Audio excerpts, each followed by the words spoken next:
How many chanted 32 rounds or more? Almost everybody. Did anybody chant 48 rounds? Did anybody chant 64 rounds? Wow. Wow. Wow. Who chanted more than 64 rounds?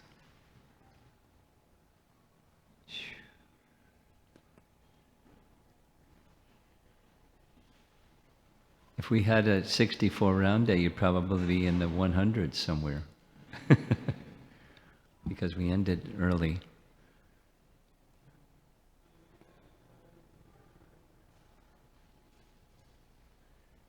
Well,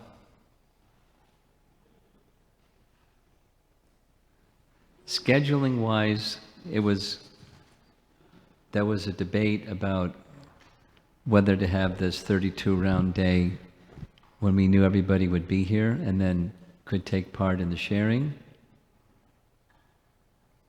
or to do it as we did it, which is many people had to go back to where they came from, and so we won't have their presence while we're doing the sharing. But that one won because it seemed that was fitting at the end to have our 32, 48, 64 round day and fewer people here to share. But you're leaving. You're leaving. Huh? Train. Where are you going? Indianapolis.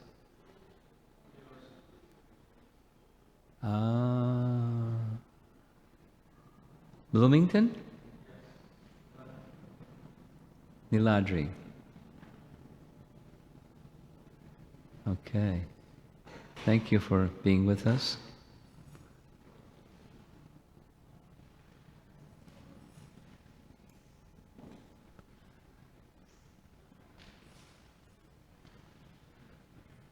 Well, the audience really thinned out.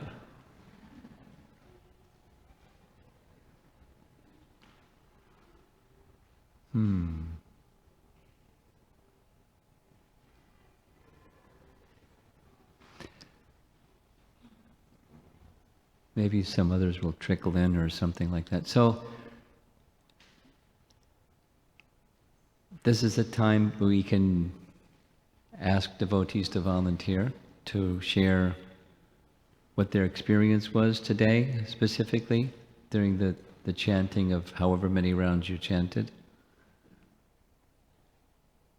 And if there's something else you'd like to share about what the experience was the whole time, that's nice too. And specifically indicate how many rounds you chanted and a little bit what your experience was and what you found to be most helpful or supportive during this extended chanting. So, who would like to volunteer? Okay. Here comes the microphone. Hare Krishna Maharaj. I did 32. That was the first time I've ever did 32. First time? I think I started doing 16 the day of Lord Nrsimha's appearance day. So it was very recent that I started 16, maybe a month ago. A month ago. You started 16 rounds a month ago. Yeah, so I didn't think I would be able to do 32. I really didn't think I could do it, to be quite honest. Like when I was doing it, I still didn't think I could do it. Speak slowly because... Oh, I'm sorry. Just a little feedback. Some people aren't used to hearing... Yeah, New York. us New Yorkers speak. So we have to speak slowly. Okay. Because our accent is something they can't understand. What to speak of fast? What accent? We have an accent to their ear, as they have an accent to our ear. So we have to speak slowly and clearly. Okay, so I'll start over. You were chanting 16 rounds for 1 month. Yes, and I didn't think I could do 32 today. Uh-huh. Just because, like, sometimes when I'm doing 16, I feel like I'm dying, you know? That's honesty. Sometimes it's very hard. Maybe it might be, the energy here is different down here in Chicago. It's slower. It's kind of easier to focus on chanting. Yeah, Chicago's a slow city. Yeah. Compared to New York. Yeah, New York She is lives in like, Manhattan. the current just takes you and you can't even focus on chanting. And then the energy isn't, it's not potent, you know, like unless you do it at home. Slowly. Sorry. So when I was doing the 32 today, I didn't think I could do it even when I was doing it, but I did it. And I found that maybe after 20 rounds, the focus was there. You know what I mean? Like the focus on Krishna and what I was meditating on stood there. Like I didn't have to worry about it moving anymore. My focus was there, but the endurance was the issue. Like the endurance to continue, it was kind of like, you know, kind of going down. Uh-huh. And also my hand was cramping pretty bad. Really? Yeah. But I found that I had a little realization while I was chanting, which was that I should really take shelter of Krishna more. And that is the reason why my life is the way it is. It's because he wants me to take shelter, full shelter. So I realized that. I hope you realize it tomorrow and the next day. I hope so. The next day. I've been praying about that I can continue this way, because once I get to New York, it's very hard. Very hard. But I'm hoping that maybe this time it'll last longer than it did after Gitanagari. Okay. Yeah, so yeah, that's it. And overall, I guess I would say that I really enjoyed my time in Chicago. It was great. Okay. I like the slow energy. It was a relaxation from New York. And I was able to really own in on my spirituality, or my self, my true self. And that was very good. So thank you. Many people don't think of the city of Chicago as a lightweight place. But if you're from New York, it's a break. It was suburban enough for me. Enough agriculture. I don't need more. This was good. I like it here. It's nice. Okay, thank you. Thank you. Hare Krishna. Sharing from the men's side. Right behind you by your left shoulder. No, behind you, behind you. You didn't volunteer, but I'm volunteering you. Because you chanted very nicely today. How many rounds did you complete? 60 rounds. How many? 60. 60. 60. Yes. Phew. Congratulations. So now some sharing with what your experience was like? In one of your lecture, you were telling the pastime of Nachiketa. Which one? Nachiketa one. Nachiketa, okay. And he was asked to get the fire from Hell. Yamloka. So he went to Yamraj and he asked, can you give me the fire? And all over there is fire. And he said, I don't have any fire. People bring that fire with them. And then you connected that story to chanting. Like chanting can really extinguish that blazing fire that we carry all the time with us. So it was a game-changing moment for me, I guess. How did because, that narration connect with your chanting today? I mean, if this is the only way, And you felt it? Describe your experience. yeah, this is what I felt like. If I can't do it right today, when so many nice, wonderful devotees are chanting from their heart and soul in your presence, in front of Kishore Kishori, then when I will chant? So this was your opportunity. Yes.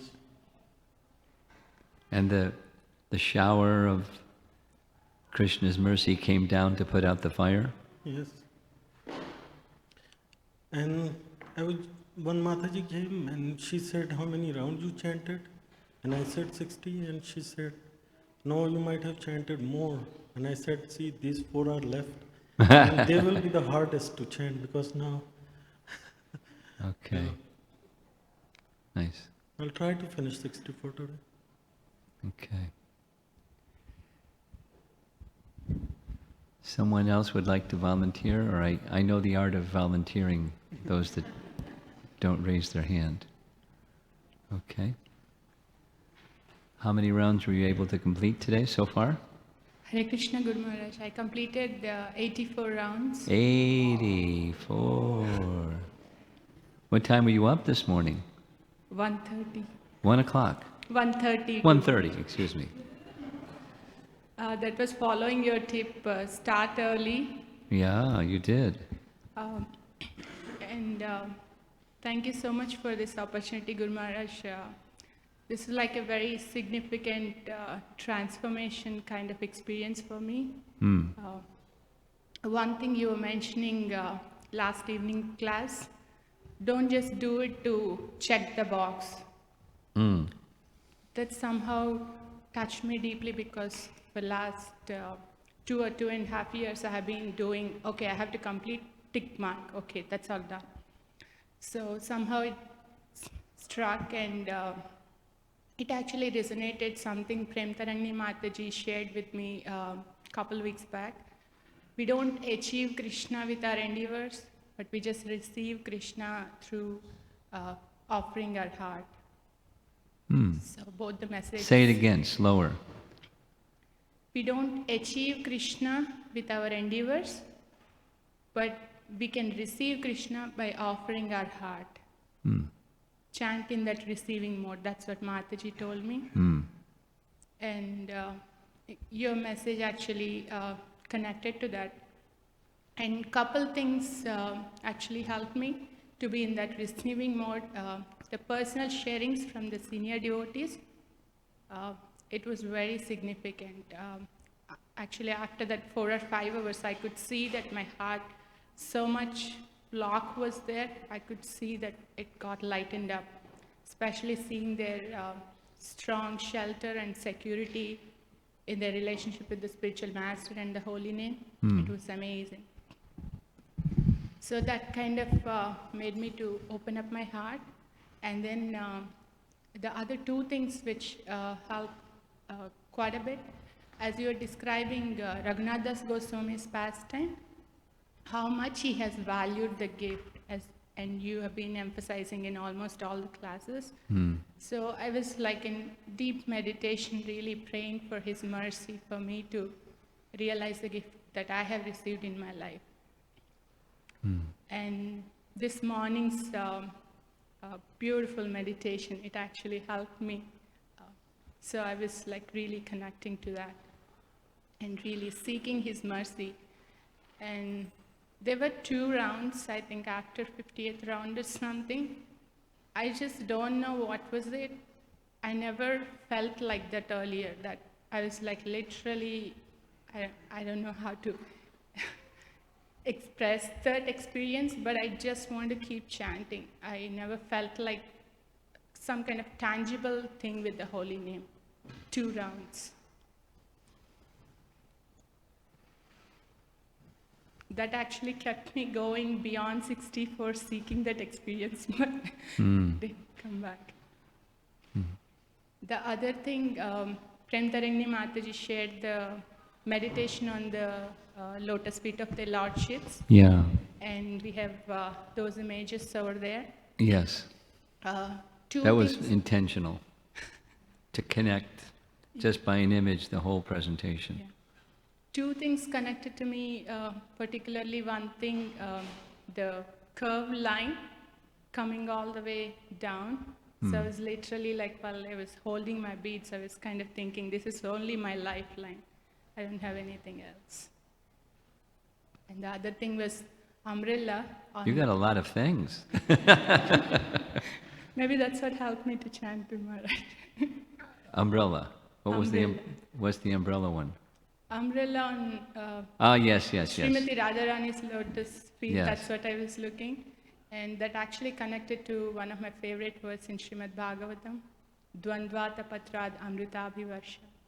So it was a very wonderful experience. Thank you so much. Okay, who's going to follow up that one?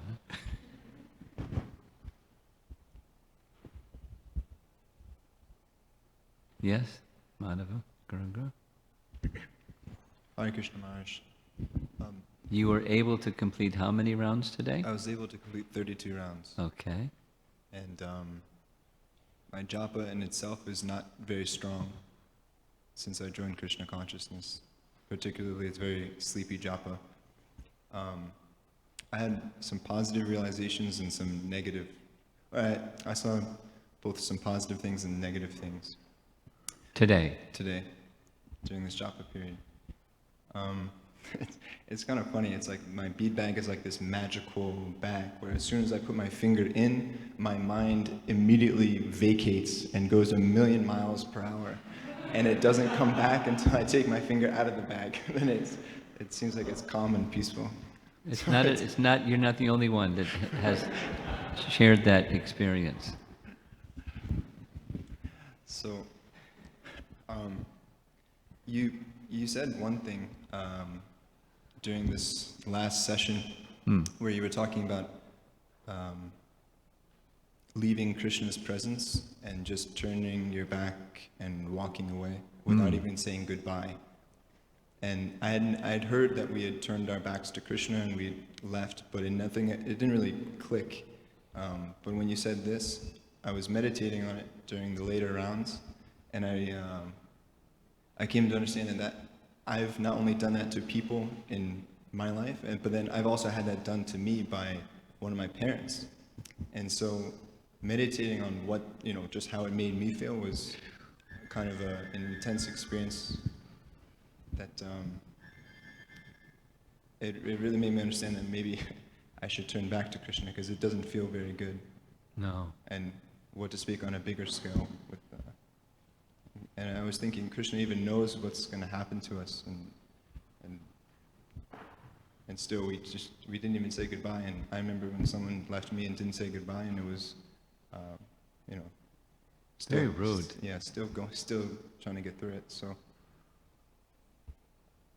the realization I had was, how do I turn back to Krishna? How do I turn back to Krishna? I was thinking, the only, you turn your attention to the holy name. And turning your attention to the holy name is one way that I can practice turning back to Krishna, is turning my attention That's it. there to that. That's it. You got it. Stay with it.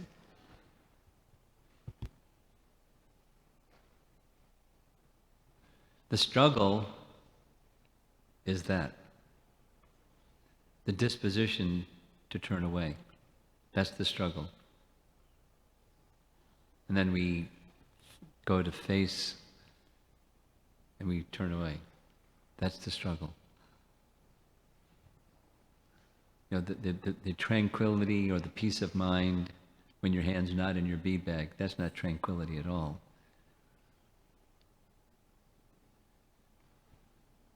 It's lulling our consciousness into La La Land, and then turn to Krishna, and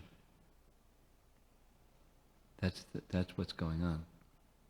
That distraction, it's the rebelliousness. Deep.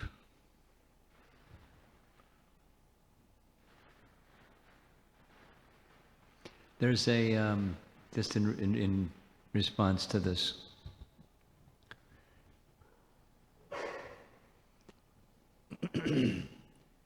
one devotee was, in the course of one of these gatherings, a japa retreat kind of gathering,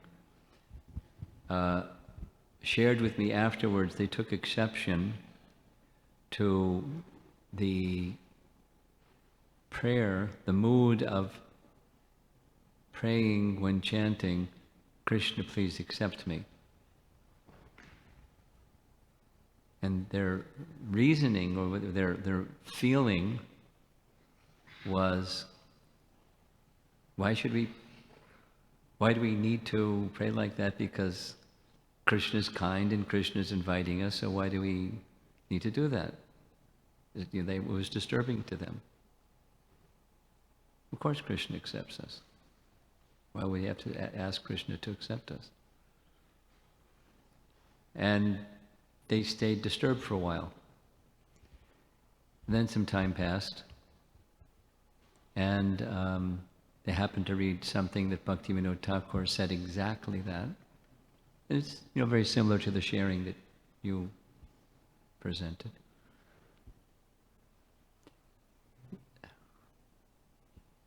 Of course, Krishna is kind. When you leave someone's companionship, friendship, etc., and just don't even say see you later, it's just you're gone.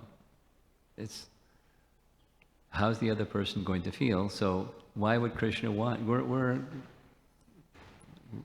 rebels.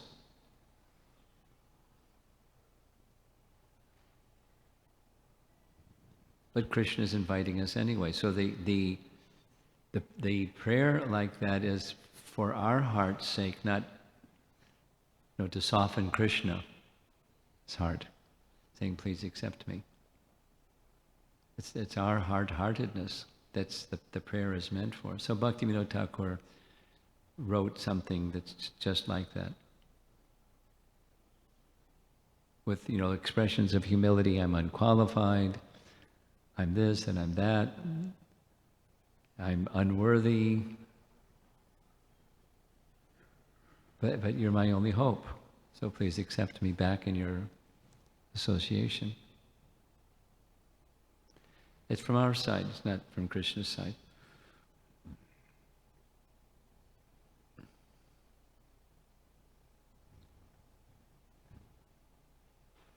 Okay. Can you give the microphone to this enthusiastic Mataji who wants to share with us? Hare Krishna Maharaj. How many rounds did you chant today? 40. 40. Yeah. So first I started my chanting with a prayerful mood, thanking the deities for on behalf of my family members for the mercy that they showered on us to bring to this stage.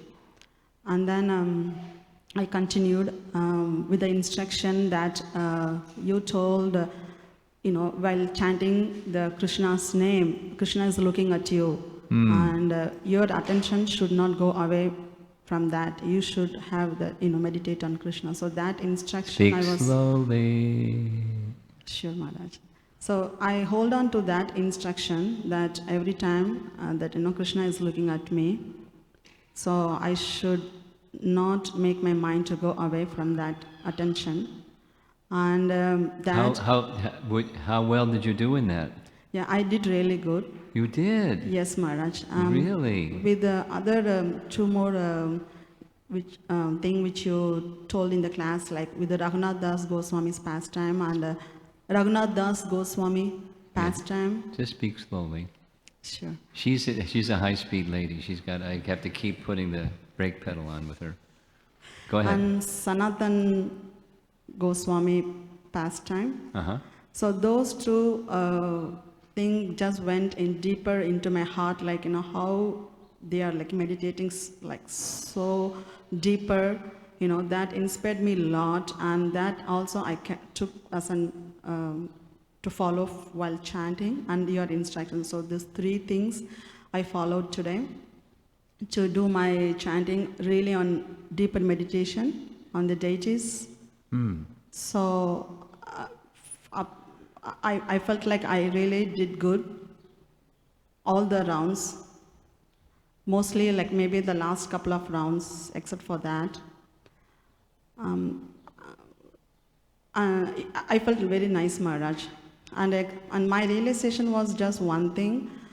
The Vaishnava Aparat, which you showed the picture, that cute elephant, little elephant. Say it slower again. To the Vaishnava Parad. Aparat, you showed a picture. Which one?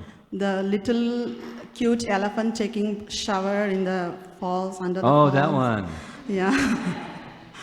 That I really liked it, actually. That was very funny and cute, and the elephant was playing with the water, splashing the water coming out through his trunk out.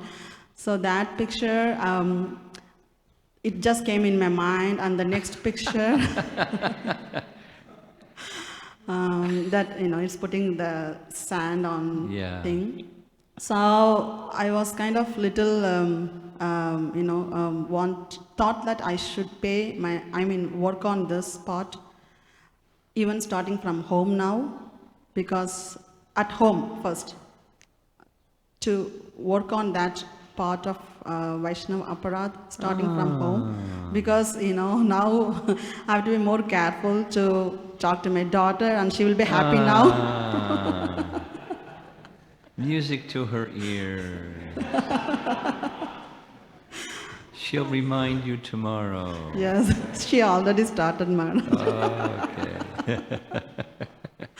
And to my husband, so I'm taking that These as 4 daughters, they can relate to what you're saying. I'm sure of it. So that's a takeaway message for me, that I have to work on that part. But my chanting was really very good this Okay. time. Thank you so much, Maharaj. Hare Krishna. Hare Krishna. Oh, you're volunteering without my having to call on you. Well, How did you do today? I don't know. It was better than my everyday rounds. So actually last night I was wanting to chant today with faith, because you spoke a lot about the 10 offenses. Yes. And I think I walked in on the part where you were talking about the offense of not having faith in the power of the holy name. So since I got the holy name so easily, I always take it for granted. And so I wanted today... You stayed with it. Yeah, I wanted today to be me focusing on having faith. The faith element. Yeah, believing that when I'm chanting, Krishna's actually listening to me, and that he's actually there, and that it's real, like it's all real. And it was good. I mean, I tried. It was up and down as usual, but the times that were up were really nice, and like it wasn't. I mean, I didn't have any expectation, because we're not supposed to have any expectations. But it was. What surprised me was after the 32 rounds, I didn't really feel like keeping on going. I kind of felt like I'm done. I finished, which was kind of like, I wish that I wanted to want to keep chanting, but I didn't feel that way at the end. So I was surprised. I mean, I want to keep chanting this way. so you want to be? I wanted to want to keep chanting. You wanted to continue chanting, but you didn't feel like it. No. Yeah. And so, then you said something? I mean, some things that helped me focus while chanting. Okay. I stayed in one spot the entire time. I didn't move, because if I move, I will get distracted. Also, having you in the temple room was very helpful, because it just felt like there was support. Like I wasn't alone, and I felt like I could, I felt a lot of support. I don't know why, but I did. I felt that way. And another thing that I kept remembering was one of our youth retreats at TSI. Kalakant Prabhu had told us that we should offer our heart to Krishna, no matter what it looks like. So even if it's like... That's a nice phrase. Yeah, even if it's like black and fungusy and gross, you basically just tell Krishna, this is all I have.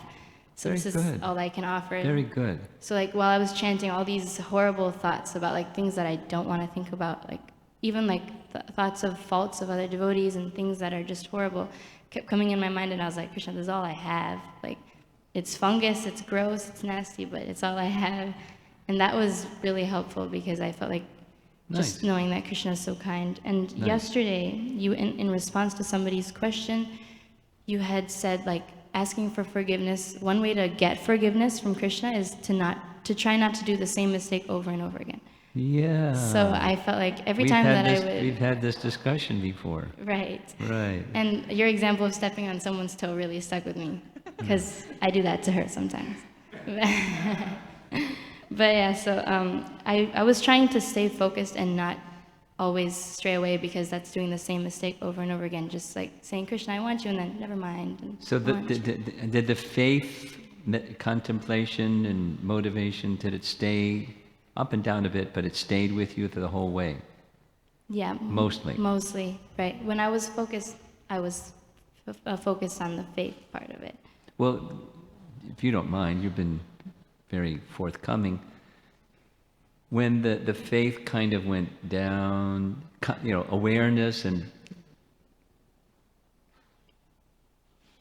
it would be helpful. You don't even need to answer me publicly right now, but when that focus starts to fade, that's a real important, like, what's the prompt? In other words, I really like what you said about the way that you started, because great. And then, so I'm with it, and I'm with it, and I'm with it. So is it something out there, a prompt out there that triggers taking your attention away? Or I just start getting lazy and la-di-da and complacent, and then, so is it something out there or some lack of bhakti inside that fades? You follow the question? Mm-hmm. I think it might be a mix of both. Okay, I was going to say that too, or a combination of both. One of the best ways, because this was coming up in this, how do we avoid the offenses? And I was giving these two options. One is, what the danger is, what the risk or, difficult territory is like, and you're cautious about it. But then the other side is just be, stay very attentive. And attentive in a mood of faith. So in the immature stage or less than mature stage, it's going to be up and down, and that's going to be part of what causes something out there to prompt a distraction that takes you away from what you really want to contemplate and how you want to contemplate it. But the greater strength is over here in the faith side. So this is advice.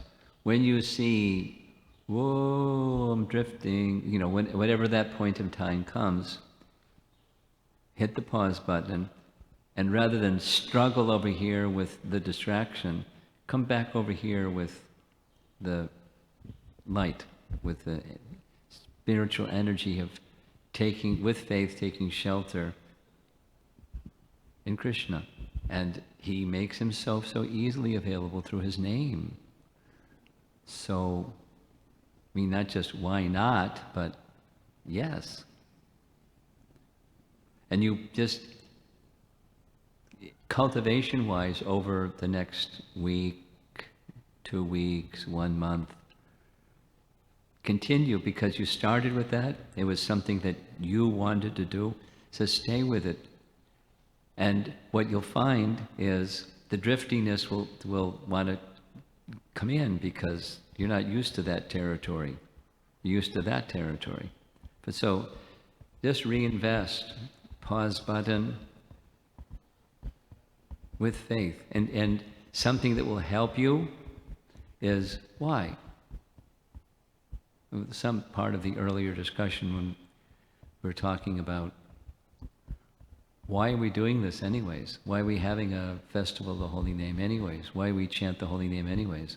Why chant with faith? So invest in the why question, and then with the why question activated, the why purpose activated, then the what? With faith, because it'll take me to Krishna's association. And in Krishna's association, this other distraction stuff, it's creeping into my consciousness, subsides. Over here, just reset, why, what, and then invest. Consciousness over here. Sat leaves aside the asat. It's an important lesson for all of us, but I can say just from our exchanges, that's a real good one for you to stay with. You picked it, and there's a good reason that you picked it. Got it?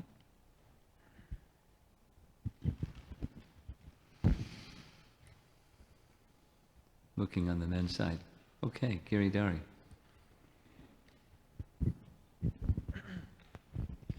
Hare Krishna. I chanted 48 rounds. 48. Yeah. One experience or realization that I had, a really strong realization, was I was meditating on the verse Sarvopadi Vinirmuktam. Just the amount of time, like I think I was chanting straight from like 8:30 to like 1:30, so like 4 hours.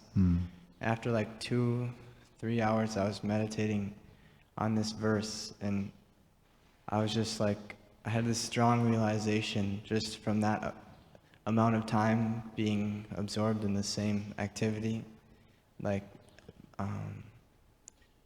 that things were just like falling away from me, like things of the past, like designations, which were just like I had this experience or like feeling that they were being like taken away, like just like I'm almost like I'm just like forgetting about the past, and I'm becoming more realized of who I actually am and where I'm going, becoming more firm in my identity in Krishna consciousness, and things are just kind of falling away. So I was realizing that, and just like within the japa period today, and also just within this whole weekend, just being so absorbed, all the Harinam, all the classes, it's like just one weekend, and so busy with devotional activities that like who knows how much has just fallen away from my like contaminated consciousness. So, Scrubbanum. so that was one of my main realizations. You follow how this message is the same thing that I was saying to you? So, thank you. You've done? You finished? You want to say something? Let me just interject. Then you say something more. What I gathered from what you said was,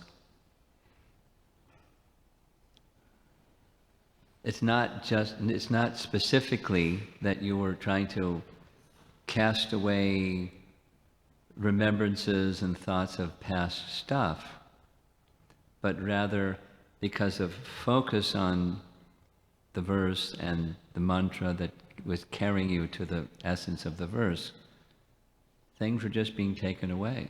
That's what's the power of the name and the power of the focus on the name in a certain mood. It just happened. The power of the name took you to that place where past and temporary and phantasmagoria just was replaced by something else. the power of the holy name.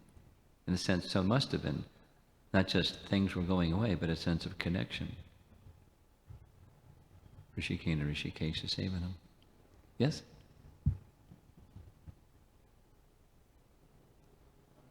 One of my main distractions in chanting is I'm always thinking about the future, and especially, I don't know, I really get caught up in like how I want to serve in the future. I get really excited about all these ideas that I have. I think most of them are really good ideas, but I think it distracts me. In one sense, I know it's distracting me from really being in the moment. Yeah. Being with Krishna. Yes, yeah. In the moment. Yeah. You're not a Buddhist. But it also, I can't help it and I can't stop it. And I don't Yes, you can. Well, Krishna can. You can by being with Krishna. And then whatever it is okay. Can I respond? Somebody else over the weekend was sharing a similar phenomena that they struggle with. It was the husband and the wife was just kind of giggling. He's, saying, yeah, that's what he's like. Worries too much about the future. Just, too much. So, because of that, it takes one away from being with Krishna. And that takes one away from the sense of satisfaction. So I'm in anxiety, wanting satisfaction, so I have to plan it. It's one thing to want to do your best for Krishna, and you certainly have to have a plan how to serve Krishna in the best way. And there's so many options. And then, the kaleidoscope keeps moving and the picture looks different, and the next moment it looks different, the next moment it looks different. And they're just forever adjusting without the essence, being with Krishna essence. Some plan. Now, you say you can't help it, but that's just the chariot that you're riding. And slow down.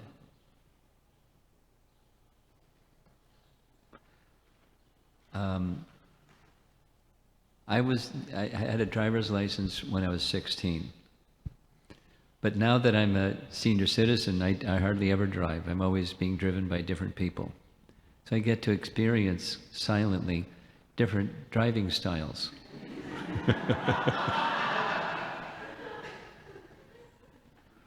And some people have to be in the fast lane, whether they're going fast or slow.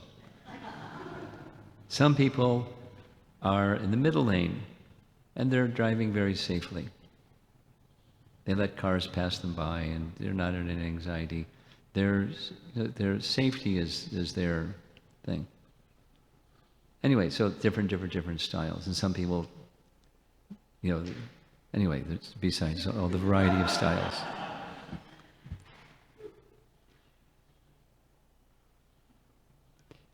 To reach the goal, which is pleasing Krishna, it really doesn't matter whether it's this plan or that plan. The goal is pleasing Krishna. There's many plans that can be pleasing to Krishna. Even personal plans that could be pleasing to Krishna. So many. But the essence is not the plan. The essence is the mood of trying to please Krishna. And the doership mentality is what's behind the planning. Too much planning is doership. So, what to do about the doership mentality? Get into just the servant of Krishna mentality. He'll preserve what I have and carry what I lack. Yoga kshema vahamyaham. So I need a good plan. And then as the plan needs to be adjusted, Krishna will help me adjust it. The essence is not the plan. The essence is the mood of being in Krishna's service.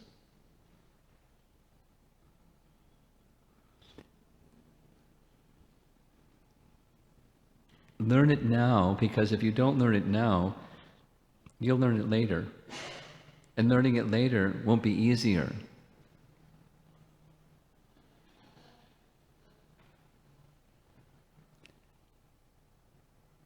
You'll be hung by your heels and shaken upside down till you learn it, because you need to learn it. So learn it now instead of the other way. Because Krishna is kind, he'll turn you upside down and hold you by the heels and shake you till you, all right. Your plan. But the essence is the mood of wanting to be in the service to Krishna. And that's the best plan. And the details are details. The essence is the essence. The details are details. And details can be adjusted, that's fine.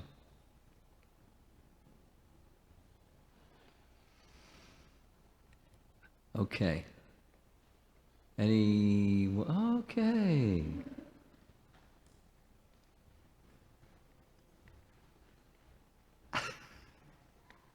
Go ahead.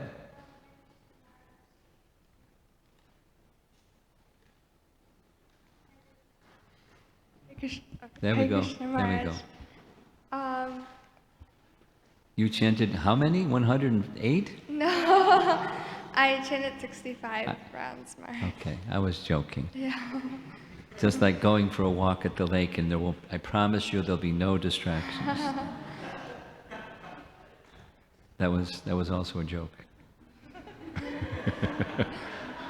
in case the editorial wasn't clear. Go ahead. Maharaj, one thing that really helped me with my chanting this year was when you went really deep into the 10 offenses. When I did what? When you went really deep in talking about the 10 offenses. We went really deep into that. Yeah. How did that help you? Describe? Well, we obviously we say them every morning, and we know that they're sorry. I'm nervous. We say them. She takes after her mom. We recite them every morning, and we always practice we always know to practice not to to avoid them. But when you really went deep and we really talked about what they were and how different forms of how they especially the first one Vaishnava Parad that one really resonated with me because there was 6 different ways of offending Vaishnavas, and some of them were ways that I hadn't even thought of, and so I was kind of reflecting on myself and thinking times that I could have been offensive or something that. Yeah. And another one that really resonated with me is the one that's to be inattentive while chanting. That's also one that I've heard multiple times, and I know that it's something to avoid, but when you really went into it and talked about the consequences and everything, it really resonated with me, and I was really trying not to be inattentive while chanting. Good. And how did you score yourself in being attentive while chanting? I think in the beginning I was very, very attentive, and then I got really tired, and so I had to start walking around, and when I was walking, I was distracted. Distracted. So, and another thing was you had said to be really present when you're chanting, when you say Krishna's name, you have to be there, and because Krishna's listening to you, and that, and also Hemangi Mataji had said that she had made a point where she talked about how everyone thinks that Krishna is so far away, he's all the way over there, but really he's in your heart and he's really close to you. And so that actually really helped me when I was chanting, because I was thinking he's right here, I have to be present because Did you he's right feel here. that? Yes. Besides, you know, cognitive, you felt it. Yes, I felt it. When I was attentive, I felt it. And another thing were like the meditations on the wall. Whenever I was feeling like very like tired or distracted, I would look, and there was this one meditation that I remember, and it was like, Krishna, please, I pray to you that you make me understand that you are non-different than your name. And those meditations like really helped me. Like each round I chanted, I focused on one that was on the wall. And so yeah. Okay, Yeah. thank you. I thought we would get you to volunteer. This is a nice devotee from another city, Sun Country. What's the temperature in Arizona today? More than double, I believe. More than 100? Yeah. Yeah. In centigrade, actually, I was comparing Hare Krishna Maharaj. Hare In Krishna. centigrades, I was comparing. It was exactly 18 here and then 36 there. I took a screenshot of it. 18 degrees centigrade here. You got to speak into the microphone. Go ahead. You don't have to repeat that. I got it. So 18 degrees was here and then 36 was in Phoenix, double. Okay. It's not just in Fahrenheit, it's in centigrade. By the way, Maharaj, I completed 32 rounds today for the first time in my life. 32? Yes, Okay. 32. And first, actually, last night I was thinking about how to do this chanting and develop concentration.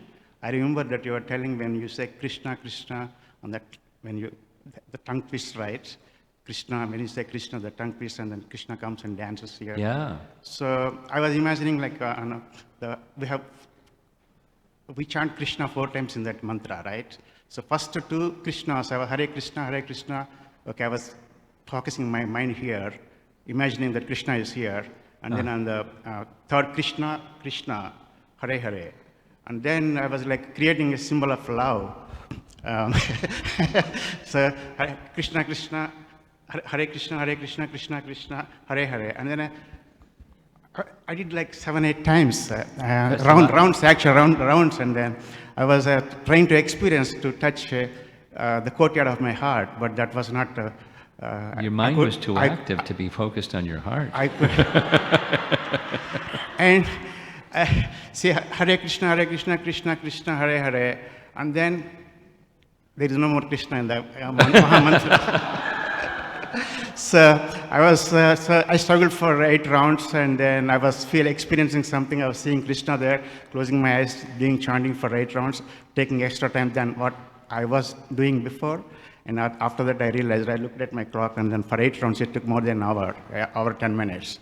Okay, I cannot finish 30 rounds before 1 o'clock. Then all other rounds, like remaining 24 rounds, they were mostly mechanical, like walking around and then enjoying the chanting of others. I really enjoyed this, and then really they gave me inspiration. And for me today, doing 32 rounds was not a challenge. And chant 32 rounds was? Not a challenge for me. Not a challenge Not for a you. challenge, yeah.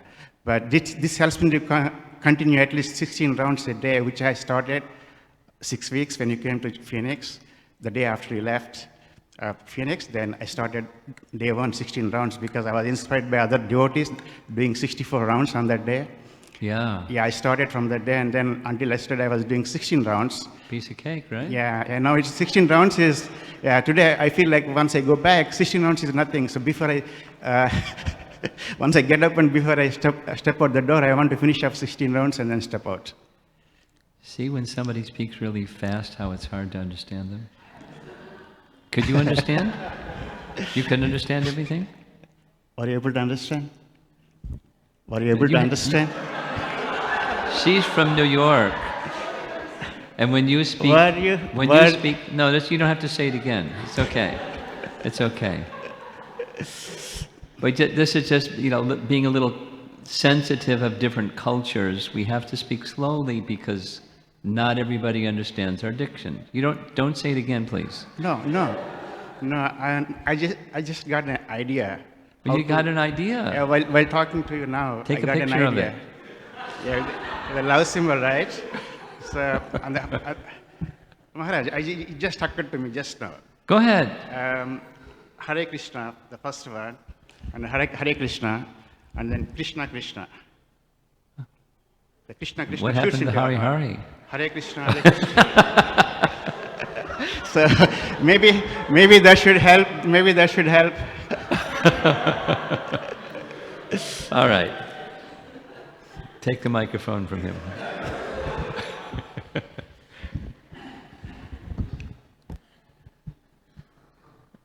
Well, anyone else on the ladies' side? Because we're at 10 minutes after. Anyone else would like to volunteer? Otherwise, we'll wrap up over here. Going once. Going twice. A half. Go ahead. Hare Krishna Maharaj. There were two things that really helped me. One was I started my chanting today just with the intention of just trying to be attentive. That's something that I really struggle with. Okay. And so when I started much earlier than usual, that timing in itself was very helpful for me. The first rounds when you're trying to be attentive were attentive. And then, mostly. And then there was a break when I came to Mangalarti, and then it was sort of restarting the momentum. And so it was more a mechanical process of bringing the mind back. And then I started meditating on Prematurangani Mataji and Himangi Mataji's presentation on the lotus feet of Radha and Krishna, and especially the point of the rope. And I found that it moved to a different platform of, rather than mechanically like, okay, I'm going to focus the mind, it was now that inspiration made me naturally want to hear the chanting. And it was really, especially the rope was a very powerful experience, because I was chanting toward Srila Prabhupada and then toward the deities, back and forth most of the time. And so that feel like similar to what Mataji expressed about the beads being that rope. And then that experience... Slow down. Sorry, Maharaj. The back and forth, it was very helpful. And then what happened?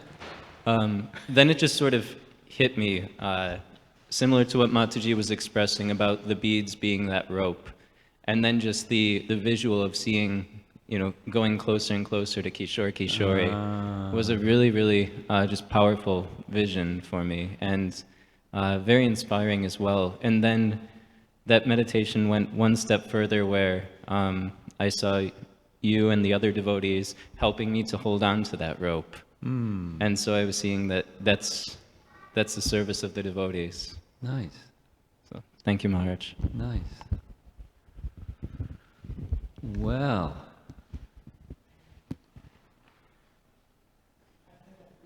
no. We've run out of time.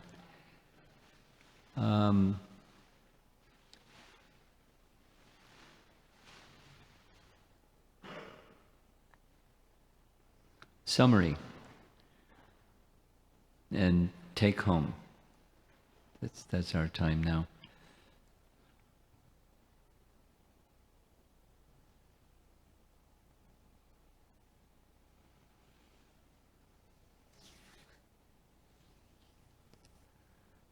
We're followers of Rupa Goswami. Prabhupada has written, Rupanugas, followers of Rupa Goswami. And Rupa Goswami has identified of all the items of devotional service, 5 are most potent. And any one of those 5, according to Rupa Goswami, if we perform any one of those 5 without offense, the potency is there that instantly, not like quickly, but instantly, ecstasy leading to love of God awakens. And of all those 5 activities, according to Chaitanya Charitamrita, without the long description, the chanting of the holy name. Because the chanting of the holy name leads to the others. It's the most important. To chant without offense to chant with great faith, to chant when we're not worried about the future, we're just with Krishna. Chant and be present with Krishna. And that's our assignment. And many times during sharings like this, as for example, we heard in the beginning, focus on something, attentiveness, faith, something. And then the affinity of the mind to go, as we heard, other processes don't have the power to take that affinity away.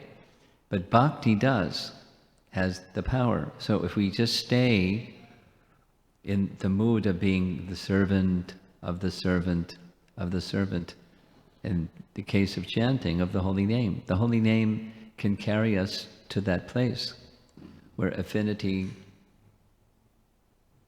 is gone. We can't do that on our own. The thing that we can do is strive, endeavor. That's in the language of Bhagavad Gita, that one of the 5 factors of action is we endeavor. And we're dependent upon the mercy, the descending mercy of Krishna, and then the alignment of the other 3 items of action. So then we can make that connection with Krishna. So it's a lifelong journey, and the depth of that journey, we don't even have a clue. We can read from our acharyas where it takes us, but even to read from our acharyas where it takes us, we don't have a clue. It gives us a clue, but the frame of reference, we cannot know until we have that experience ourselves. So we have to go through the step by step, the cleansing, just as that these excellences of the holy name, Chaita Darpana Marjanam. And as someone was sharing, Bhava Maha Davagni Nirvapanam, you were sharing, Srinath. Shreya Kairva Chandrika, etc. We just stay with the process. Those experiences will be our experiences, and that itself will nourish the faith because of the direct experience. We strive to chant with faith, but the experience will give very strength and give even more substantial faith. So that's our journey.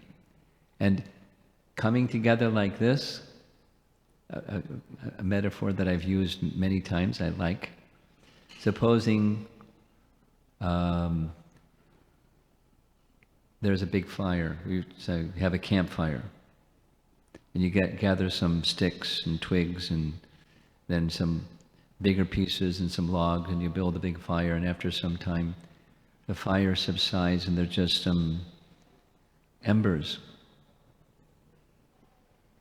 It's kind of like we come together for a function like this, and there's this fire of Nam Sankirtan. We enter into the fire and it feels warm, it's nice. And then we go back to business as usual and wish, I want that experience again. So events like this, it's like taking the coals, the embers, and bringing them together, and just a little fanning, and the flame comes out again. So as we progress in Krishna consciousness, seek out association, not just have a remembrance of what we did together, but take the messages that meant something special to you and just do this. Fan the spark.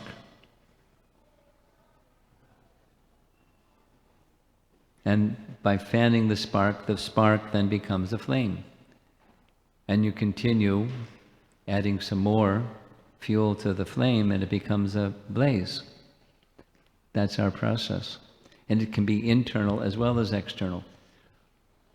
Giving to others as well as nourishing Krishna consciousness within ourselves.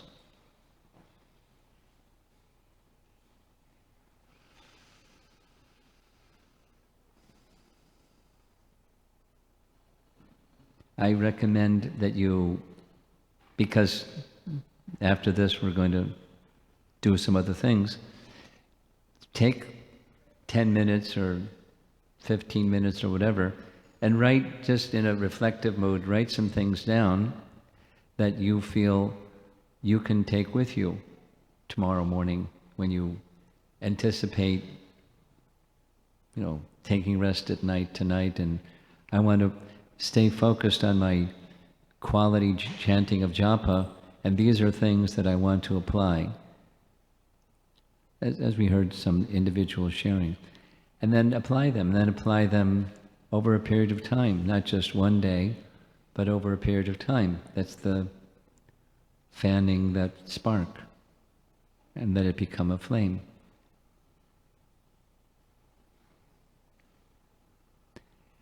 And when that attraction is awakened, Krishna will send other resources or other inspirations or other association or something else that'll enhance that flame.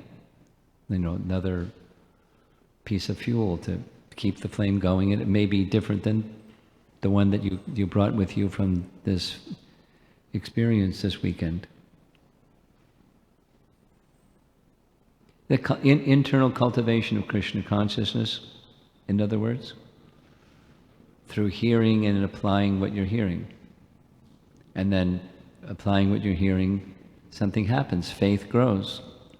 And as faith grows, Krishna sends some other resources, and then the flame grows and the faith grows, and it just continues, this cultivation effort.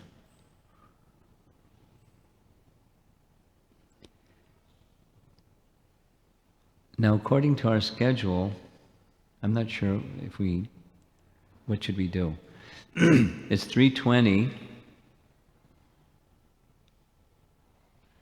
and according to the schedule, we're going to go till 4:30. Are we going to go till 4:30? Who has to leave and go somewhere? Several persons have to go somewhere. So,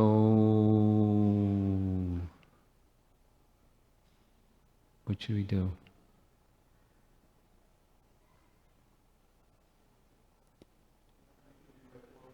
4 o'clock.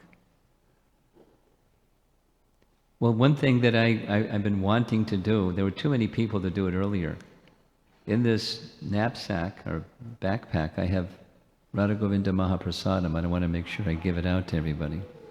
I want to have an empty backpack. But if I start to go around and do that, then the show's over.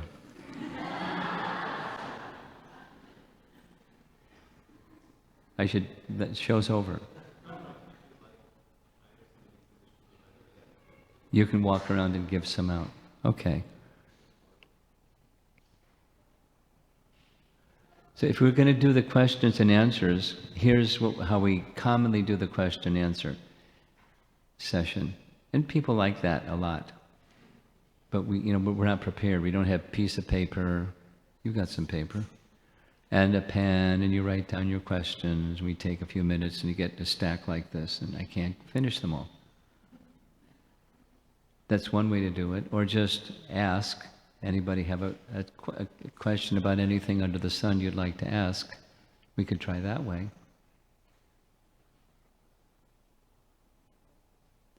Anybody have an opinion? Huh? You have a question? Anything under the sun? Anything under the sun. You have a few? Okay. So how about this? Those that have to leave, I'm going to give a box to Yasodhanandan, and he's going to see your hand raised, and those that don't have to leave, we'll see you at the end. Is that okay?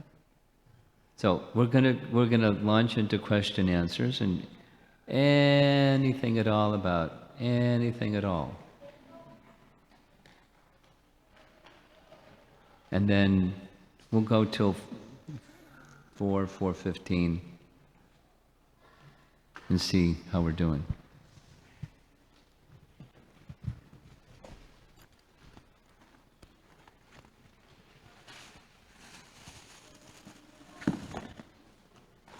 Okay. You're leaving? Oh. So put your hand up. Those that have to leave soon, put your hand up so Yasoda Nandana can find you. Go ahead. Hare Krishna. I wanted to know, because I'm a little confused, I heard from different people, different ideas, how to chant. How to do what? How to chant Hare Krishna mantra with open eyes or closed? Is it the way what is for better concentration? It can be either. Which do you prefer? I found myself with closed eyes, I can concentrate 75% to 50%. With open eyes, 1%. Okay. Well, there's the Only answer to one. your question. Here's something that Bhaktivinoda Thakur wrote. It was an if, it's an either or, but he was saying if you have difficulty remaining attentive while chanting, this, then go to a room that's dark. If you wish, you could put on a blindfold, so even if you want to open your eyes, you can't. And just total silence. Now that's not the way to do it, it's one of the ways to do it. There's a devotee of Chaitanya Mahaprabhu. You know who was Chaitanya Mahaprabhu? Okay. So a devotee that lived in Vrindavan, he lived at the southernmost end of Govardhan Hill. He did his chanting in a cave. In fact, to get into the cave, you have to go down under the ground, and he would chant his japa in a cave. So there would be no noise from anything. Here it's like, the airplane flying over, you can hear it right now, and this and that. So that was what he did. But that's not the way. That's what he did. So if something works best for you, the main consideration is hearing the sound vibration, and let the sound vibration enter your ear. So to have the sound vibration enter your ear, you have to make the sound. I'll give you another thing that you can do, if you want. If you find that your mind is wandering and you're not being so attentive, it's a trick of the mind that you then focus on making the sound vibration clear. Because to monitor if you're making the sound vibration clear, you have to hear. So focus on articulating the sound clearly. Then you're hearing. To monitor if you're articulating the sound clearly. But the main thing is hearing. So whatever works. There was some question in the course of this weekend. Niyamatak smarane nakala. It's one of the verses of Shikshastakam that says, niyama is a Sanskrit word that means restrictions or rules and regulations, do nots. So there's no niyamas. Eyes open, eyes closed. The main thing is hearing. You can do it this way, you can do it that way. But the main thing is hearing. and something that takes your attention away from hearing, then you bring your mind back to hearing, however, whatever works for you. It may be closing your eyes. It may be calling the name more loudly. It may be taking a break, reading something inspirational, letting that something inspirational go inside, and then resuming chanting, etc. Some particular prayer, opening your heart through some prayer that resonates with you, and periodically go back and revisit that prayer that opens your heart, so we can. But however, whatever, hear the sound. There's not a rule. Opening or closing eyes.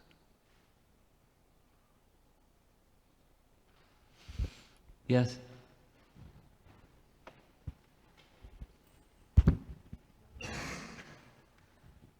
Hare Krishna Maharaj. My question was, the 10th offense is to not have complete faith in the chanting of the holy names.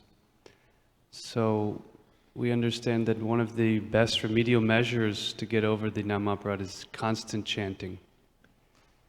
So I'm just curious, at our stage and in general, if you might elaborate on that as a principle. And also I noticed one of the sessions we didn't have time for was entitled Entering Nam Bhajan. And I was very inquisitive about that title. I was wondering if you could share anything.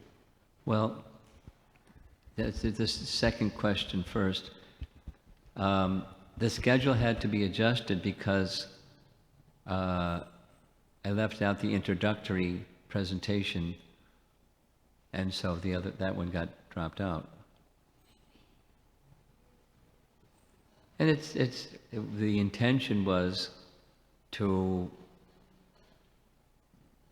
share some contemplations or appreciations for Bhaktivinoda Thakur's writing. You know, for an audience, appropriate scale of presenting. And so the constant chanting,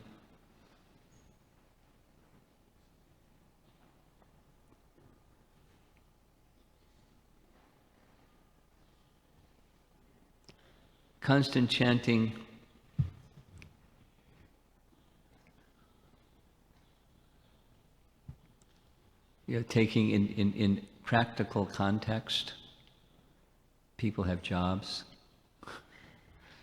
they go to school, they have a lifestyle that can't permit them to constantly chant, or even in the association of devotees. Just like right now, we're not in between, words saying the Hare Krishna mantra and then the next word and then the Hare Krishna mantra and the next word Hare Krishna mantra.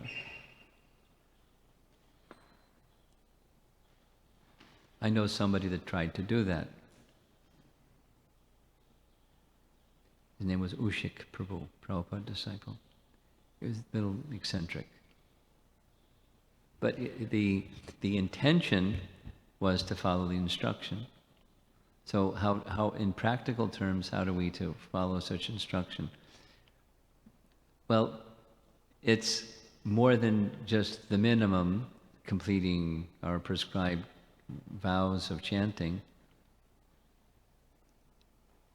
Rather, it's hankering for when there's some discretionary time to do more chanting, and more chanting leads to more chanting. Maximizing it, so that's when there is, on an advanced stage, where there's taste and attachment for the holy name.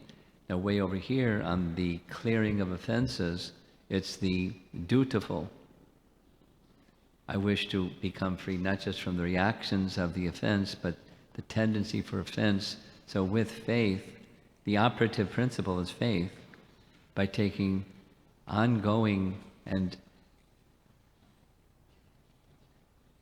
extra shelter of the name, based upon the faith that the name will take me on the other side of this tendency.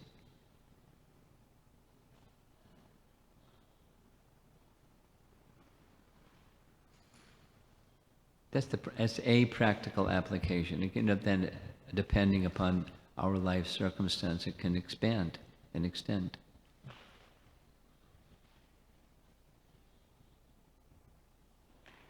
I also just want to explore a little bit the dynamic, because we understand that chanting of the holy name is the most important principle of devotional service. Yeah, I stated that earlier, yeah. It's of where the five, it's the most important. all of our emphasis is going there, and the other aspects of bhakti are meant to increase that taste. But at the same time, we have experienced that we may not be having that taste. So when we take up the chanting, we may not be able to take full shelter of the holy name. Sure. So I'm just curious, what is it, the other elements of our sadhana, doing practical service preaching, that infuses our attraction for the holy name? There's we have recourse to other avenues of devotional activities which engender deeper taste. So I'm just curious, what is that principle that is allowing us to get more relish from our chanting, whereas if we just try to chant, we may not be having that taste? Well, the active principle is intention.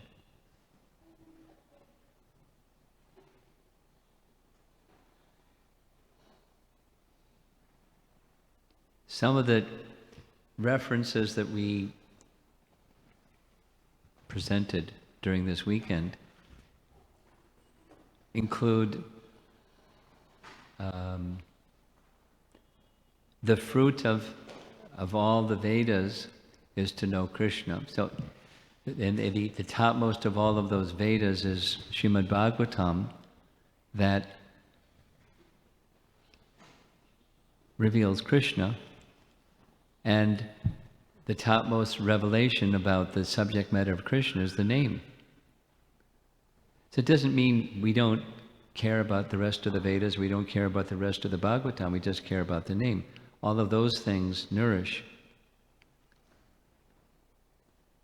And similarly, other services that arise because of our nature, psychophysical nature, from chanting, and somebody likes to do different services. And so it's helpful to be mindful, what's the fruit of that? Or what's the goal of that? What's the essence of that? While we're doing those other things. In the mood of humble service towards this goal of taking shelter. So in that way, even the operative principle is the intention. And the light may not be on so strong in the beginning, but as we progress, the light gets stronger. It all leads to that one thing, and that one thing leads us to that one thing.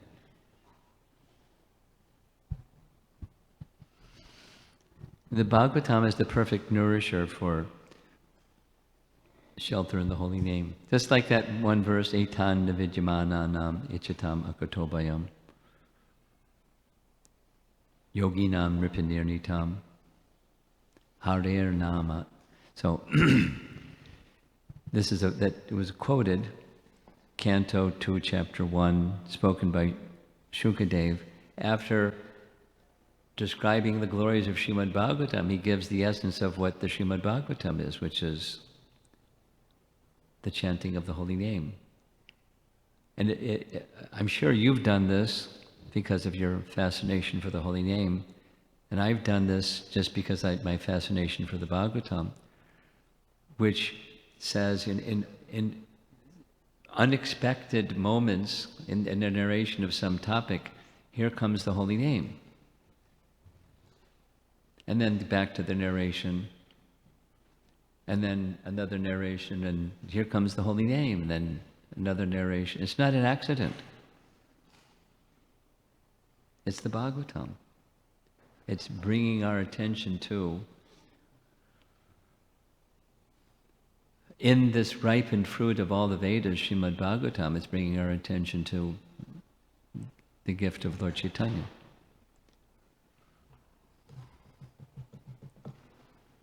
Okay. Any other? Yes. Hare Krishna Maharaj, I have one question about the first offense against the chanting of the holy name. In the presentation, you said blaspheming the devotees. Sadhu Ninda. Yes. Yeah. And I was wondering if you could help me understand the difference between a criticism and a discrimination. Sure. There's a nice little, remind me, I probably won't forget, but remind me in case I forget. There's a little question, morning walk conversation or something like that with Tamal Krishna Maharaj asking Prabhupada, what's the difference between, like, discrimination and fault finding and calling a spade a spade? And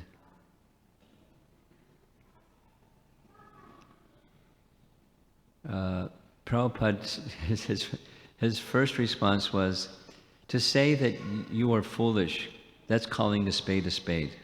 What are the other two? Just, stating what's what. That's the spiritual master to his disciple, Tamal Krishna Maharaj, who needed his ego to be, checked of it. So, fault finding is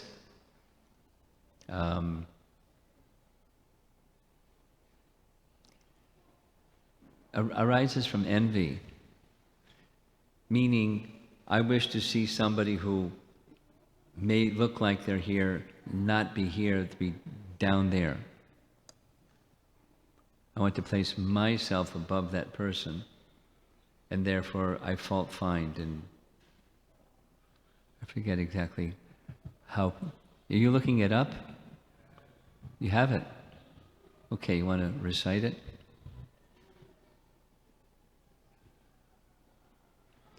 This is Tamal Krishna Maharaj asking Srila Prabhupada.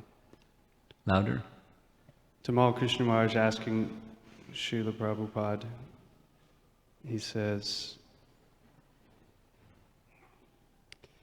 what is the way to draw the line between the following three things? Blasphemy, fault-finding, and calling a spade a spade. Prabhupada, a spade, just like I am saying that what you are a small fig only. That is reality. And what is the other? Tamal Krishna. The other is fault-finding. Prabhupada, fault-finding, that is another fault. Just like the flies, they are finding out where is sore, and the bees, they are finding out where there is honey. So two animals, they have got two business, fault-finding and collecting the good things. Fault-finding and? Collecting the good things. These are two, just like creature. There are two classes. Similarly, there are many rascals who are simply fault-finding. Tamal Krishna. And blasphemy? Prabhupada, blasphemy means that you have good qualities, but still I am defaming you. Tamal Krishna. So the saintly person tends to overlook the bad qualities and see the good ones. Prabhupada, yes. Should I continue? No, that's good. That's good. Now, discrimination is like what Krishna...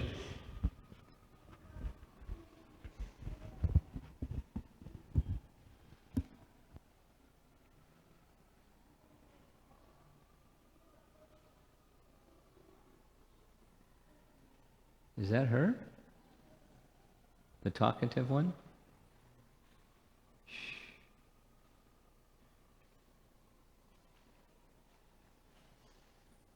Okay.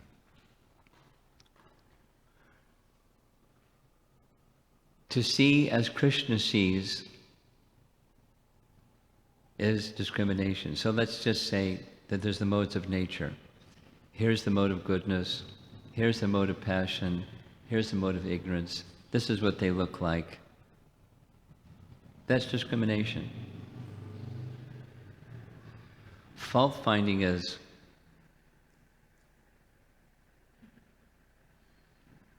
having an attitude about this one or that one or the other one.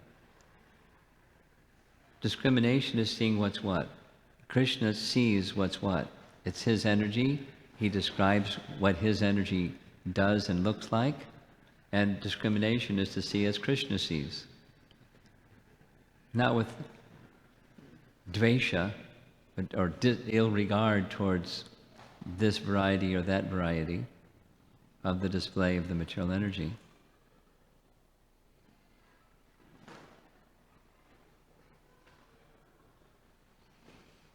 Yeah. Yes.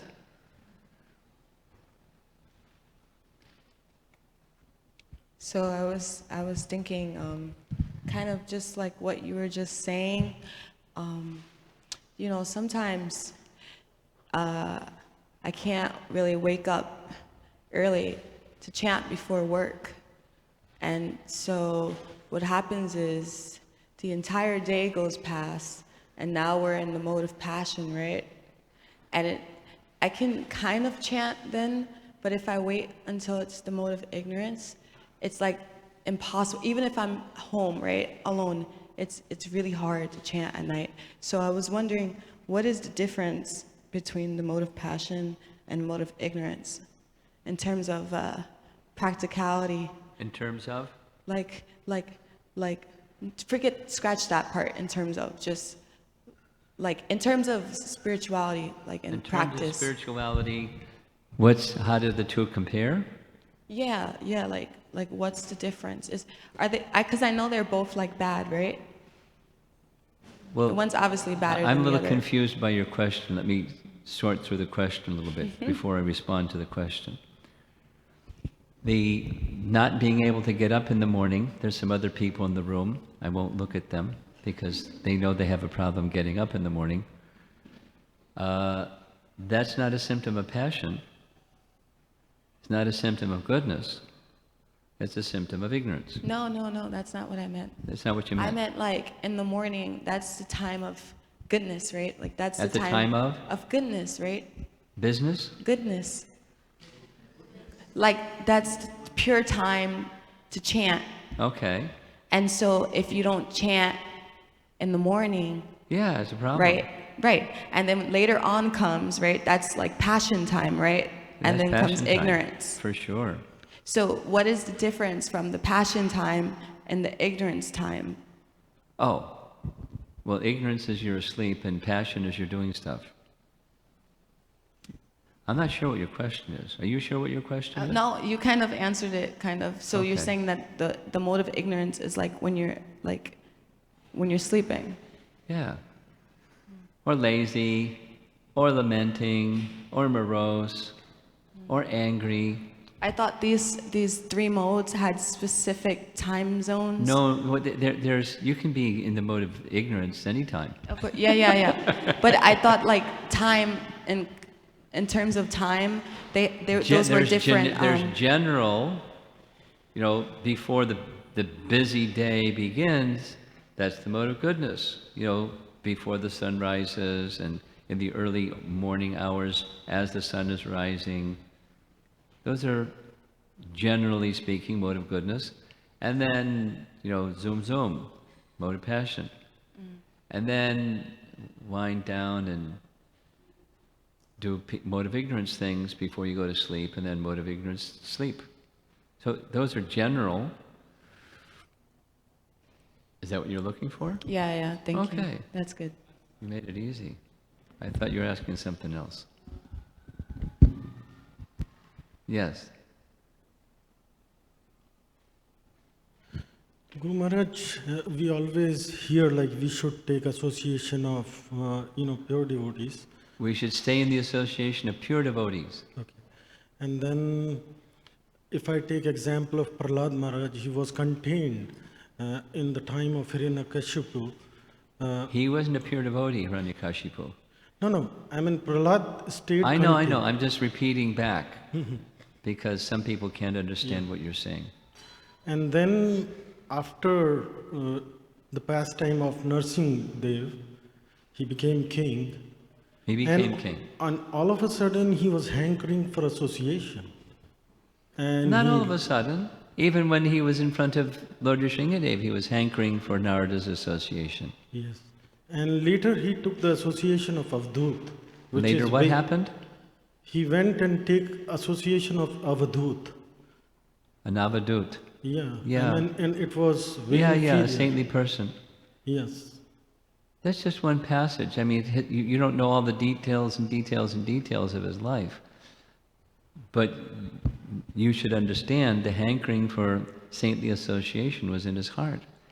And he received that association of Narada just by remembering Narada's instructions, just like Arjuna was receiving Krishna's association by remembering Krishna's instructions. That's a way that we can get association, by remembering instructions and living with them. That's another kind of association. So you're picking some excerpts from the whole narration of Prahlad, but there's this whole life. Whole life. And that hankering was from the time he was within the womb of his mother, hearing from Narada. That's where that hankering came from. Does that answer your question? So we don't know all the details, but that hankering was a consistent hankering. I'm just going to see if there's other people that have some question. Oh, way over there.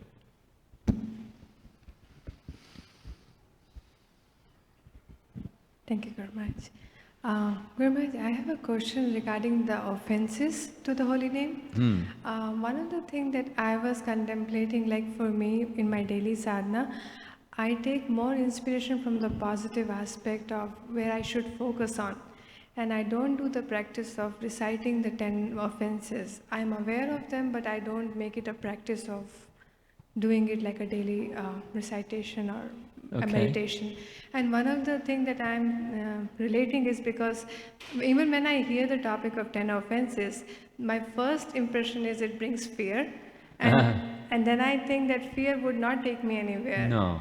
I would rather do something positive and... Well, no, but I tried to explain that when we were going over. Okay, you're riding in your car, and this nice lady comes on and says, in 1 mile, you're going to have to exit 39B, mark such and such. That's not fear. That's, pay attention. In 1 mile from now, you're going to have to turn right at exit 39B, such and such street. And then, in half a mile, then in 100 yards, it's not fear. It's, to make sure you get to your destination. The 10 offenses are all, don't stay in the left lane, get in the right lane because the exit's to the right. So it's just, so there's some precaution. Let's take a practical example of sadhu ninda. Not fear, because we're getting instruction, appropriate instruction. You're going along the path of life, and here comes a situation where there's a sadhu coming, and you don't feel, I have to feel fear because I may offend the sadhu. You know how to properly conduct yourself, and you're cautious in ways that you should be cautious, not fearful, but, respecting the sadhu. Not fear. It's not... It could feel like that, but it's not meant to be like that. Just be careful. Here's another one, just like the example. I don't know if you were here when I came. Subal has a GPS feature that tells you when there's a police trap ahead. I'm sure others do, but I've never been in a car when they tell you, slow down. Now, supposing somebody's within the speed limit, no problem. If they're breaking the speed limit, then there may be some fear. And they slow down. So for sadhu ninda, for you that's not a problem. But you do need to be wary. A cultured person is certainly wary of offending a sadhu. We seek the association of a sadhu, and when seeking, we want to be careful. Not fear. I mean, as a mother, you can make mistakes as a mother. So you don't have to be fearful, oh, I better not be a mother because I might make some mistakes. But you should know what those mistakes are, and you avoid those mistakes, not out of fear, but you want to be a good mother. That's the purpose. And a good wife, and a good devotee, and you worship the deity. Oh, there's all these deity worship offenses, and maybe I shouldn't worship a deity because not like that.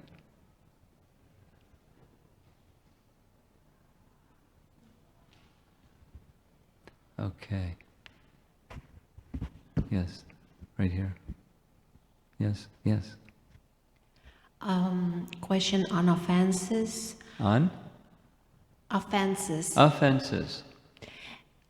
Hearing other people criticizing Vedic literature or holy name. Yeah. What that means and how to avoid it. Like, does it mean hearing and believing, hearing and considering it might be true, or hearing and not believing at all, but ignoring kind of the speaker, but not walking away? Let me say back what I think you're asking, and I probably got it wrong. I'm a new person, and I have these literatures, and I'm reading these literatures. Is it an offense, as I'm reading these literatures, to have an inquisitiveness and say, well, how is this? Or how is that? And is that offensive? Because I don't want to offend. That's not your question. No. The word is hear. H-E-A, yes, hear. There was one offense when you criticizing or you hear criticism. So you want to know what to do when you hear criticism? Yes. And what it is, what exactly it is. What exactly it is. Yes, like you believing it or you not speaking up. Well,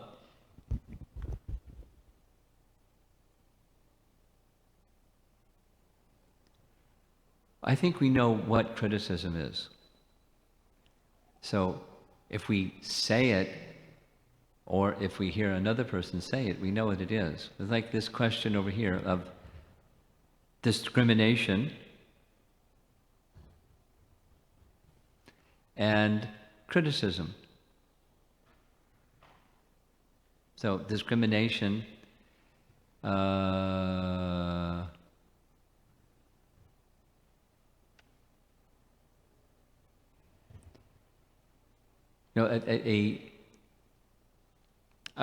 common negative or pejorative use of the word discrimination is racial discrimination. So a criticism is the color of your skin is the wrong color. You're not like me. You're the wrong color. That's racial discrimination. But, then it's not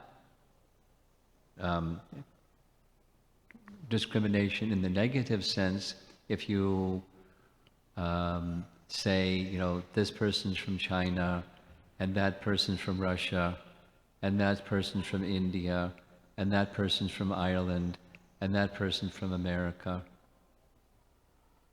You're just without a negative sense, just stating what's what. Somebody may have dual citizenship and like that. So that's not, I'm using a simple example to say criticism is thinking or speaking negatively in a condescending, I'm up here, you're down there kind of a mood. Criticizing.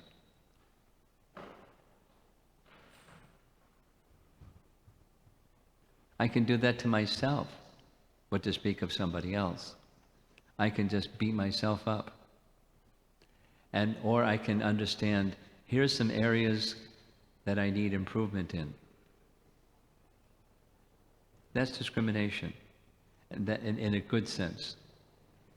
Here's some area of strength, here's some area of weakness. So if we do the same thing to someone else, this person, here's a devotee, that's a strength. And this particular devotee, they make a commitment to do something, and then they don't keep that commitment. They have a tendency to not keep that commitment. They said they're going to be, it is, I know somebody, I won't say their name, that they're regularly late. Now, I could criticize that person for being, or I could recognize this is just a trait of that individual, and I adjust my life accordingly. When I want to be at a certain place and go with that person, I plan, 10 minutes before I really, you get the idea. I make some adjustment because of that character of the person. I'm not criticizing the person. It's just part of who they are. They're a little bit late. That's not a criticism. It's just an acknowledgement of a certain trait of that person. But if I start speaking against the person, that person, rah, rah, rah, rah, rah. See the distinction? So now, hearing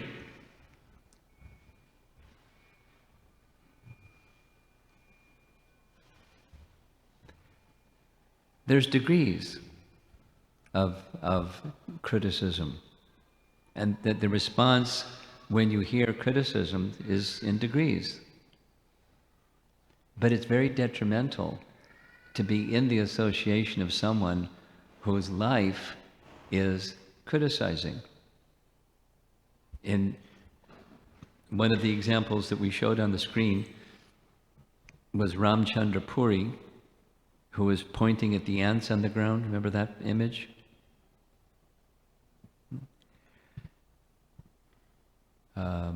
He criticized his spiritual master, Madhavendra Puri, saying, why you should be chanting mantras and instead you're saying names of the gopis.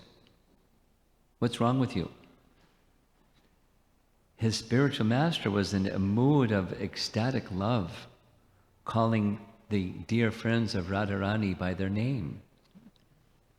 And his disciple came in, heard him doing this, and started criticizing. What are you doing?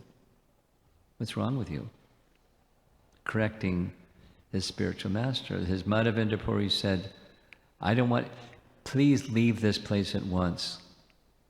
I don't want to ever see you again. I hope I don't die seeing your face. Please leave. He rejected him. That same Ramchandra Puri continued doing the same thing with other people and other people and other people and other people, looking for something to criticize. So now, what to do when you hear someone that's like that? That was your question. Stay away from them. There's scriptural injunction.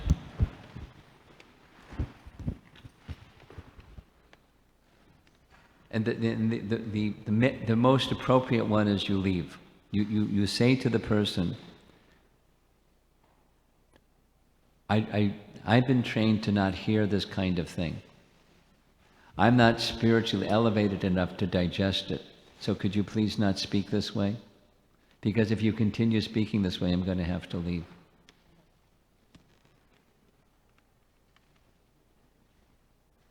That's one option.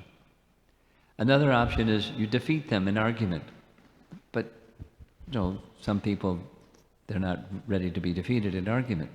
They'll argue till the cows come home. And then a third option, which we don't do, but to show the severity of hearing, is you take your life. Because it's better to take your life than to hear that severe kind of criticism. It's spiritual death, not just death of the body. So we don't do that one. And some persons, we don't really want to argue with anybody, so you leave the place. You just excuse yourself, or politely, I gotta go now. And then you don't intimately associate with the person like that. You just keep a distance. And then somebody that's qualified may help that person overcome that tendency. But less than qualified person shouldn't mess, because it's toxic spiritually.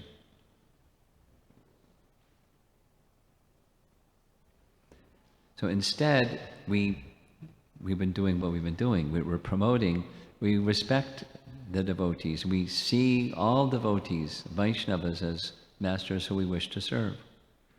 You promote that consciousness, and then there's somebody over there that isn't in that consciousness. Keep a distance from that person. We seek the good association and be cautious about the other kind. And sometimes, like in a temple, we just have to ban somebody. We don't like to do that. But if they're like that, here's the line in the sand. You can't come in here and do that. And if you continue to do that, we're going to have to ask you to not come back, because it's contaminating the association of devotees, whoever you may speak to. Now that's really, really rare, but it can happen. I've seen it happen. That's for the protection, spiritual protection of the community of devotees. But now for yourself in person, avoid that association, and if it comes out, I don't want to hear this. Take this to somebody that's more advanced than me. You have a concern, go to the right place. That's not me. And if you insist on continuing, I'm going to have to leave.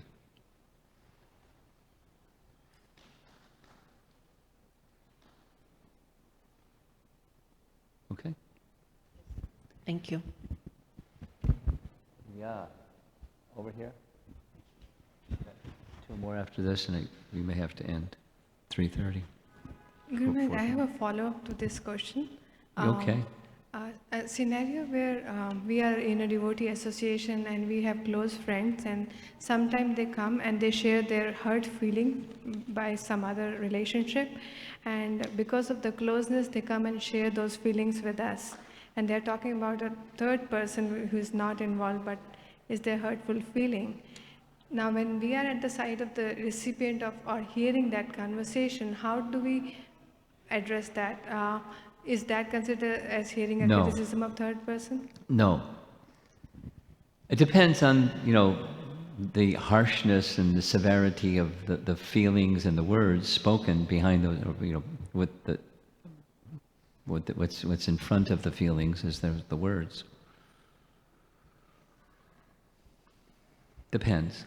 But a lot also depends on your response, and so that's your question, is your response.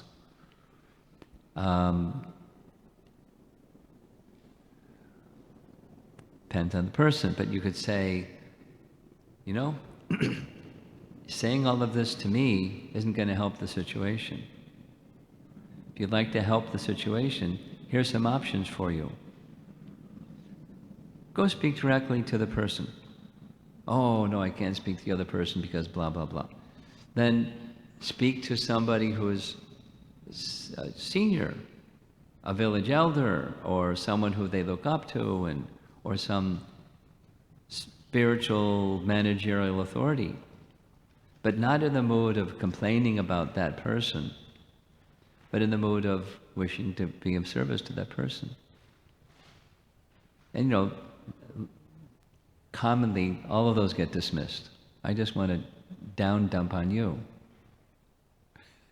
Well, please don't do that. Let me give you a path that's in the mood of service. So many a time I have noticed that those people, they don't have they don't know how to say I messages, so they are expressing their hurt feelings and they don't know how to use the right words. Well, train them up. You've got some training in that area. You can say, however it suits you. I've been in a space like that before, where I'm feeling feelings like you're sharing with me. And here's something that I've learned. Then you share what you've learned. And then you ask them, do you want to try it? I mean, not necessarily on this particular episode, but just in principle, was this something you would like to learn how to do that so you don't have to carry these feelings and be overwhelmed by these feelings? Become, being in service to that person, to help them get on the other side of more of the same and more of the same, with no place to go. Okay, 2 additional questions and we're out of time. In response to a question, you mentioned that if you have committed an offense to a devotee, then you can go and speak to the devotee and express your feelings, taking full responsibility for them.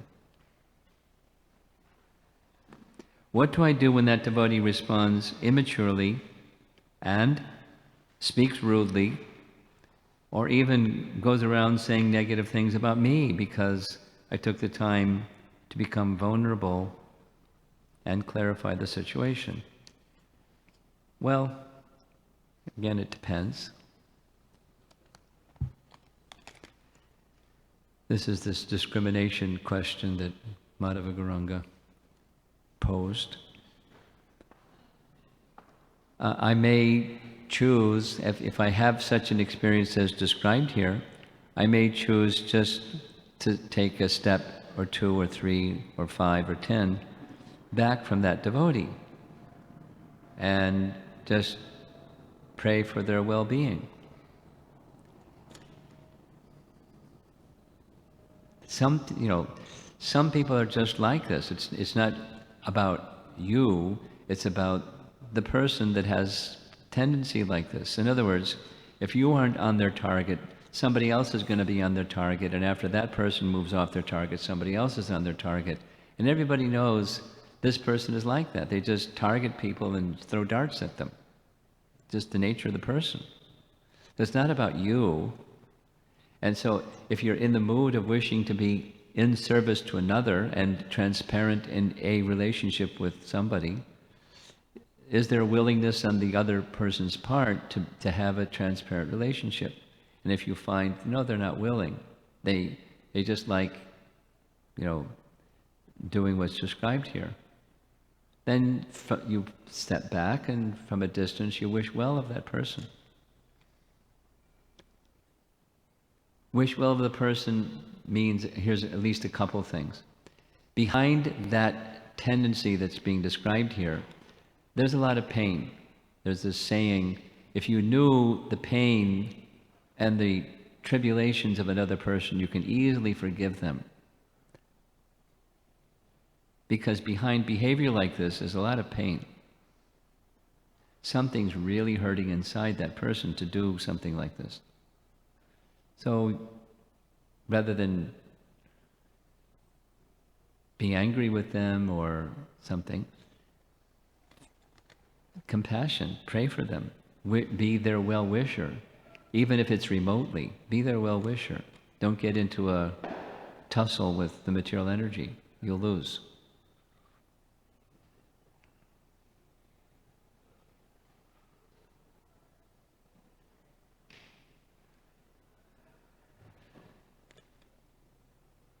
Or again, somebody that's in a superior position to them, who they look up to or something, and see if that somebody, at least, you present, I may have a distorted picture of the situation, but here's my picture of that situation, and I think this person is good at heart, but they need some help. So I don't know if you're in a position to help them, but if you are, if you can see a way that they can be helped, please do so, because I'm not. I wish them well.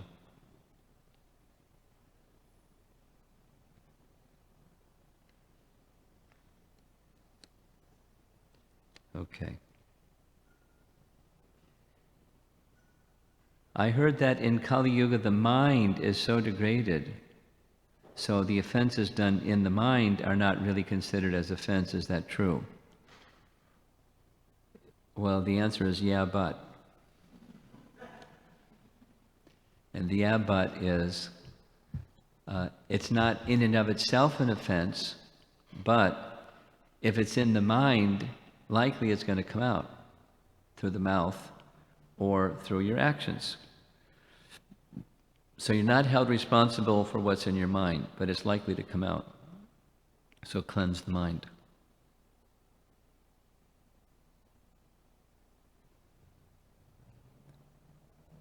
You have a question on this one? You want to add something to this? Okay, but let me. Okay. Inattentiveness is considered as mother of all offenses. So, if we fix inattentiveness, all offenses will be addressed. Well, the potential is yes, because the light will go on with all of the other ones. The essence of attentiveness is the mind goes to Krishna. And if the mind goes to Krishna, then the soul goes to Krishna. And when the soul goes to Krishna, the light's on, and you can deal with these other things in a proper manner.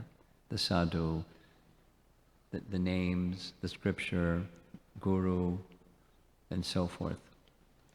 Sinning, they all become illumined. Wow. How can one engage all the five senses while chanting Hare Krishna Mahamantra? I never heard that question before. The standard way that Prabhupada would describe how to engage all the senses is it follows the mind. That Ambarish Maharaj verse, Savai Manak Krishna Padara Vindayo, and then all of the other senses follow the mind. So if the mind goes to the Mahamantra, then one can be chanting the Mahamantra softly while preparing oneself for deity worship and while in the kitchen and doing the other things that one does, because as that verse of Maharaj Ambarish describes, it's not necessarily simultaneously all five senses are engaged while doing this one thing. But when the mind is engaged, then the senses will be spiritualized by meditation upon Krishna while engaging in activity. Perform prescribed duty and always think of me, Krishna says. So the always think of him as best agent is the Mahamantra. Think of him. And then prescribed duties of different activity, different senses engaged in different ways.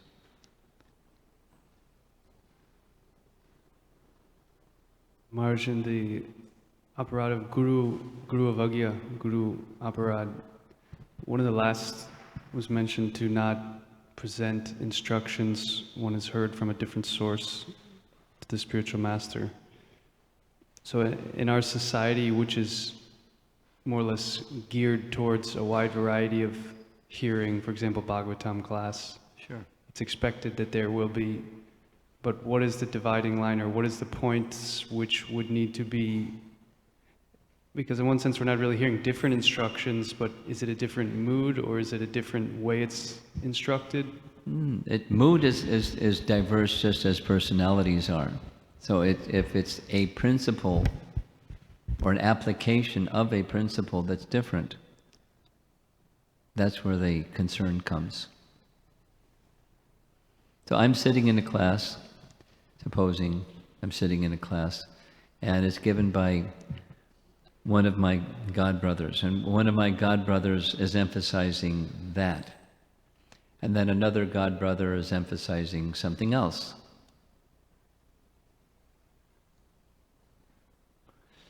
My responsibility is to understand what is the intention and instruction of my spiritual master. In my case, it's Prabhupada. But so my godbrother is saying this, and another godbrother is saying that, on the same point. On the same point.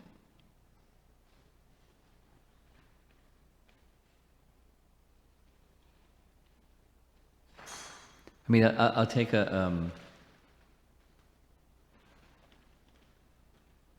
because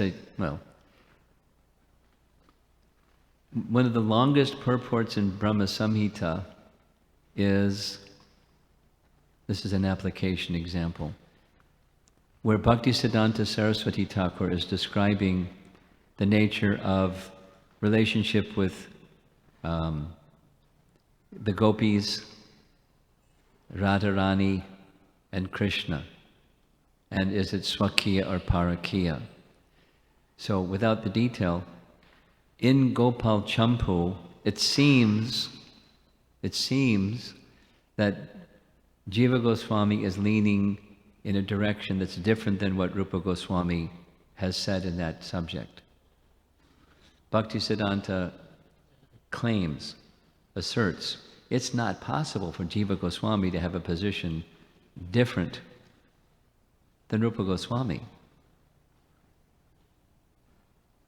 So, how am I as a reader, if I read Gopal Champu and it looks like he's saying this over here, and some people say he's saying this over there, and others say it's not something over there. So how do you reconcile it? Rupa Goswami, and that in that way, and somebody else is saying something else, I'm not going to accept it.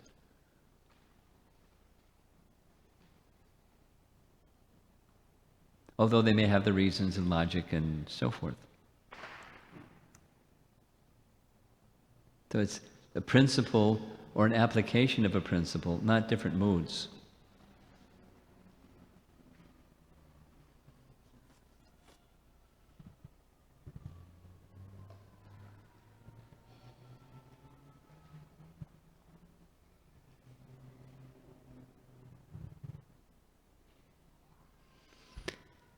Okay, we're going to end, and I have some Mahaprasadam in this little bag here.